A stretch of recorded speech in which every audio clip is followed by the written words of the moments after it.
சென்னையில் தொடங்கிய formula 4 car பந்தயத்தின் பிரதான சாம்பியன்ஷிப் போட்டி இன்று நடைபெறுகிறது. தெற்கு ஆசியாவில் முதல் முறையாக சென்னையில் ஃபார்முலா 4 இரவு நேர சாலை கார் பந்தயம் நடைபெறுகிறது. அமைச்சர் உதயநிதி இந்த போட்டியை கொடி அசைத்து துவங்கி வைத்தார். இதையடுத்து நடைபெற்ற சாகச கார் நிகழ்ச்சியை கண்டு ரசிகர்கள் ஆச்சரியம் அடைந்தனர்.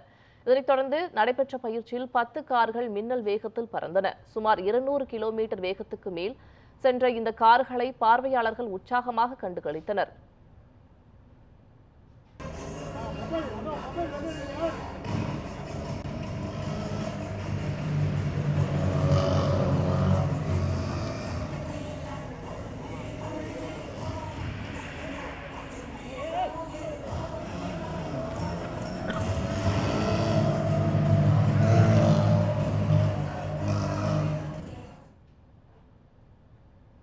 இன்று Formula 4 Indian championship Indian racing league பந்தயம், ஜேகே டயர் ஜூனியர் நேஷனல் போட்டிகள் என தகுதி மற்றும் இறுதி சுற்று போட்டிகள் நடைபெறுகின்றன.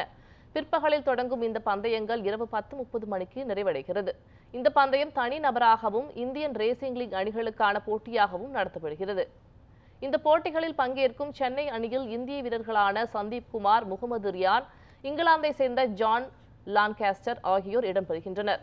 மேலும் போர்ச்சுகல், செக் குடியரசு, Belgium, Denmark, Switzerland, Spain, Malaysia, Australia ஆகிய நாடுகளைச் சேர்ந்த வீரர்களும் வீராங்கனைகளும் கலந்து கொள்கின்றனர். இந்த போட்டியின் முதல் சுற்று கடந்த 24 மற்றும் 25ஆம் தேதிகளில் சென்னையை அடுத்த இருங்காடு கோட்டையில் நடைபெற்ற நிலையில் 3வது மற்றும் அடுத்த சுற்று போட்டி கோவையில் வரும் 13 முதல் 15ஆம் தேதி வரை நடைபெறவுள்ளது. ஞாயிற்றுக்கிழமையான இன்று பிரதான பந்தயம் நடைபெறுகிறது. இதில் Formula 4 Indian championship, Indian racing league பந்தயம், ஜேகே டயர் ஜூனியர் தேசிய போட்டி ஆகியவை நடைபெறுகிறது. பிற்பகலில் தொடங்கும் பிரதான பந்தயங்கள் இரவு 10:30 மணிக்கு நிறைவடைகிறது.